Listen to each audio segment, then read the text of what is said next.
Friends అందరికీ నమస్తే అండి. This is Pavan jobs Adda in Telugu. SSC GD కానిస్టేబుల్కి సంబంధించినటువంటి ఫిజికల్ టెస్ట్ అనేది మనకి త్వరలో కండక్ట్ చేస్తారు. దానికి సంబంధించినటువంటి రిజల్ట్స్ అయితే ఇంకా రాలేదు, వచ్చేది కూడా ఉంది. సో దాని గురించి క్లియర్ కట్ వీడియో నేను నిన్న చేయడం అయితే జరిగింది. మీరు ఇంకా చూడకపోతే ఆ వీడియో చూడండి, మీకు అందులో ఒక క్లారిటీ అయితే వస్తుంది. అయితే ఈ వీడియోలో మీకు ఈ యొక్క ఎస్ఎస్సి జీడీ కానిస్టేబుల్కి మీరు పోయేటప్పుడు ఫిజికల్ టెస్ట్ అయిపోయిన తర్వాత మనకు మెడికల్ ఉంటుంది కదా, మెడికల్ టైంలో మీకు డాక్యుమెంట్ వెరిఫికేషన్ అయితే చేస్తారు. అయితే ఒక డాక్యుమెంట్ వెరిఫికేషన్ చేసేటప్పుడు దానికి కావాల్సినటువంటి డాక్యుమెంట్స్ ఏంటి అనేటటువంటి విషయాలను నేను మీకు వీడియోలో చెప్తాను. సో వీడియోని జాగ్రత్తగా చూడండి. నేను చెప్పేటటువంటి డాక్యుమెంట్స్ ఒకవేళ మీ దగ్గర లేకపోతే కనుక డాక్యుమెంట్స్ని ఇప్పుడే రెడీ చేసుకుని అయితే పెట్టుకోండి. సో మీకు క్లియర్ కట్గా వాళ్ళు ఏం చెప్పారు అనేటటువంటి కంప్లీట్ డాక్యుమెంట్స్ అని చెప్తాను. చిన్న వీడియోనే, సింపుల్గా చూడండి. ఒకవేళ లేకపోతే రెడీ చేసుకోండి. ఏ విధంగా రెడీ చేసుకోవాలనో కూడా నేను మీకు వీడియోలో చెప్తాను. సో జాగ్రత్తగా చూడండి. సో ముందుగా చూసుకున్నట్లయితే అడ్మిట్ కార్డ్ అన్నమాట. మీకు డాక్యుమెంట్ వెరిఫికేషన్ టైంలో మీకు ఒక అడ్మిట్ కార్డ్ వస్తుంది. ఫిజికల్ అంటే మెడికల్కి పోతారు కదా, ఆ టైం మెడికల్కి సంబంధించినటువంటి అడ్మిట్ కార్డ్ ఉంటుంది. సో దానికి కలర్ ప్రింట్ లేదా బ్లాక్ ప్రింట్ అయితే తీసుకోండి. దాంతోపాటు ఒక ఐడి ప్రూఫ్ అన్నమాట. ఐడి ప్రూఫ్ అంటే మీకు తెలిసిందే కదా, మీ యొక్క పాన్ కార్డ్ కానీ, ఆధార్ కార్డ్ కానీ, పాస్పోర్ట్ కానీ ఏదైనా ఒకటి గవర్నమెంట్ ఇష్యూ చేసినటువంటి ఐడి ప్రూఫ్ అనేది ఉండాలి. ఐడి ప్రూఫ్ ఎట్లా ఉండాలి అంటే మీ యొక్క 10th క్లాస్ మెమోలో ఏ రకమైనటువంటి పేరు ఉంటుందో, పేరు, డేట్ ఆఫ్ బర్త్ సేమ్ ఉండాలి. కొంచెం కూడా మిస్టేక్ ఉండద్దండి. ప్రతి సర్టిఫికేట్ మీద క్యాస్ట్ కానీ, నేటివిటీ కానీ, రెసిడెన్స్ కానీ ఏ సర్టిఫికేట్ మీరు తీసుకున్నా కూడా 10th క్లాస్ మెమోలో మీ పేరు ఏ విధంగా ఉందో, 10th క్లాస్ మెమోలో మీ డేట్ ఆఫ్ బర్త్ ఏ విధంగా ఉందో సేమ్ అంతే ఉండాలి. అలా లేకపోయి ఉంటే కనుక ఒక్క లెటర్ అటు ఇటు ఉన్నా కూడా మీ యొక్క డాక్యుమెంట్ వెరిఫికేషన్ అనేది ఫెయిల్ అయిపోతారు. సో వాళ్ళు మిమ్మల్ని రిటర్న్ పంపించేస్తారు. కాబట్టి ప్రతి ఒక్కటి ఐడి ప్రూఫ్ ఎలా ఉండాలంటే 10th క్లాస్ మెమో ప్రకారమే ఐడి ప్రూఫ్ ఉండేటట్టయితే చూసుకోండి. దాని తర్వాత నెక్స్ట్ వచ్చేసి ఎడ్యుకేషన్ సర్టిఫికేట్ అనమాట. ఎడ్యుకేషన్ సర్టిఫికేట్ అంటే ఈ యొక్క ఎస్ఎస్సి జీడీ క్వాలిఫికేషన్ వచ్చేసి 10వ తరగతి. సో 10వ తరగతి పాస్ అయినటువంటి సర్టిఫికేట్ మీ దగ్గర ఉండాలి, ఒరిజినల్ సర్టిఫికేట్ ఉండాలి. ఓకేనా, కాలేజ్లో కనుక మీకు ఉంటే కనుక తీసుకొని పెట్టుకోండి. డాక్యుమెంట్ వెరిఫికేషన్ టైంలో తీసుకొని పెట్టుకోండి. మీరు అడగండి, నాకు ఇట్లా ఉంది ఇవ్వండి అంటే ఇస్తారు. ఇవ్వకపోతే కనుక బాగోదు, కంపల్సరీ ఇస్తారు, వాళ్ళు ఇవ్వాల్సిందే. So 10th class memo original ఉండాలి. చిన్న మెమో ఉంటే నడవదు, పెద్ద లాంగ్ మెమోనే ఉండాలి.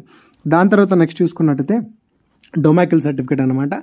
డొమాకిల్ అన్నా, రెసిడెన్సీ అన్నా, నేటివిటీ అన్నా, అదేవిధంగా నివాసం సర్టిఫికేట్ అన్నా కూడా ఒకటే అన్నమాట. ఇదేంటి అంటే మనకు స్టేట్ వైజ్గా వేకెన్సీస్ ఉంటాయి కదా, నువ్వు ఏ స్టేట్కు చెందుతావు, ఏ స్టేట్లో నీకు ఉద్యోగం అంటే ఏ స్టేట్ వేకెన్సీలో నేను పరిగణలోకి తీసుకోవాలని చెప్పేసి ఈ యొక్క డొమాకిల్ సర్టిఫికేట్ అయితే చూస్తారనమాట. కాబట్టి మీరు అప్లై చేసేటప్పుడు మీరు ఏ స్టేట్ పెడతారో, మీ యొక్క ఏపీ, తెలంగాణ పెడతారు కదా, మీ అడ్రస్ సంబంధించినటువంటి మీ యొక్క గుర్తింపు నేటివిటీ సర్టిఫికేట్ అయితే తీసుకోండి. నేటివిటీ అన్నా, రెసిడెన్స్ అన్నా, నివాసం అన్నా ఒకటే అని చెప్పేసి మాత్రం మర్చిపోకండి. ఏపీలో కూడా మీకు సపరేట్గా ఆ రెసిడెన్స్ సర్టిఫికేట్ ఇస్తారు. ఒకవేళ రెసిడెన్స్ సర్టిఫికేట్ సపరేట్ ఇవ్వకపోతే డొమాకిల్ అని చెప్పేసి ఉంటుంది, డొమాకిల్ అని చెప్పేసి లేకపోతే నేటివిటీ అని చెప్పేసి ఉంటుంది. ఏదో ఒకటి మీ యొక్క ఈ సేవ కానీ, మీ యొక్క మండల ఆఫీస్ కానీ మీరు వెళ్ళేసి డైరెక్ట్గా అడగండి. అంటే ఇప్పుడు క్యాస్ట్లో ఉంటుంది ఏపీ వాళ్ళకి, క్యాస్ట్లో కాకుండా సపరేట్గా తీసుకునే ప్రయత్నం చేసుకోండి. ఓకేనా, సపరేట్గా కూడా 99% 100% సపరేట్గా కూడా మీకు దొరుకుతుంది, తీసుకోండి. మీకు తెలియకపోతే మీ యొక్క మండల ఆఫీస్కి వెళ్ళి కూడా అడగండి, మాన్యువల్గా అయినా కూడా వాళ్ళు ఇస్తారు, తీసుకొని అయితే పెట్టుకోండి. ఓకేనా, సో దాని తర్వాత నెక్స్ట్ చూసుకున్నట్టయితే కేటగిరీ సర్టిఫికేట్ అనమాట. ఇది కేటగిరీ సర్టిఫికేట్ అనేది ఎస్సీ, ఎస్టీ, ఓబీసీ వాళ్ళు ఎవరైతే ఉన్నారో కంపల్సరీ మీ యొక్క కేటగిరీ సర్టిఫికేట్ని అయితే మీరు తీసుకోవాల్సి అయితే ఉంటుంది.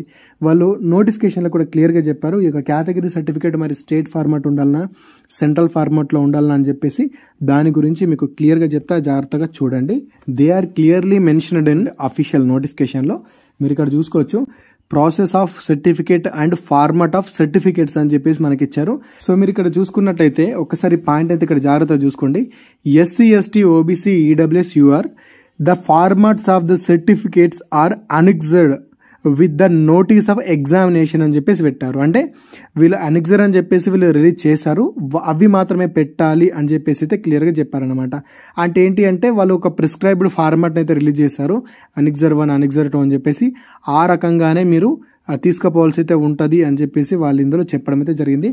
దాంతోపాటు ఒకసారి కింద చూసుకున్నట్టయితే crucial date for claiming SC, ST, OBC, EWS status will be the closing date for receipt of online application అని చెప్పేసి ఇచ్చారు.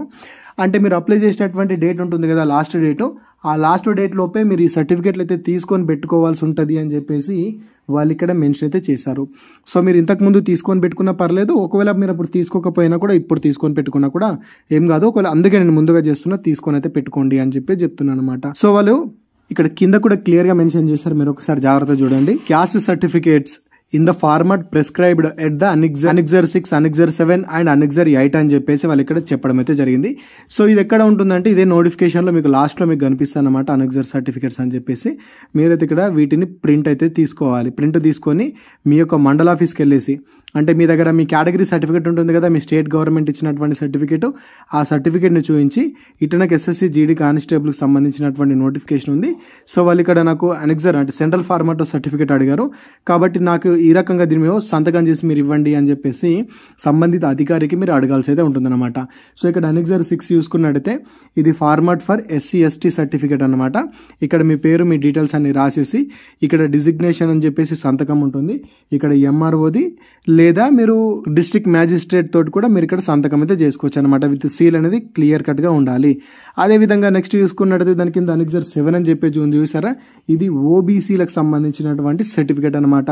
ఎవరైతే ఓబీసీ వాళ్ళు ఉంటారో దీన్ని ప్రింట్ తీసుకొని మీరు ఇక్కడ కనిపిస్తున్నటువంటి డీటెయిల్స్ అన్ని రాసేసిన తర్వాత ఇక్కడ సంతకం ఉంటుంది కదా, డిస్ట్రిక్ట్ మ్యాజిస్ట్రేట్ లేదా డిప్యూటీ కమిషనర్కి సంబంధించినటువంటి సంతకం అయితే తీసుకోవాలి. ఒకవేళ డిస్ట్రిక్ట్ మ్యాజిస్ట్రేట్ ఉంటే అవసరం లేదు కమిషనర్ది.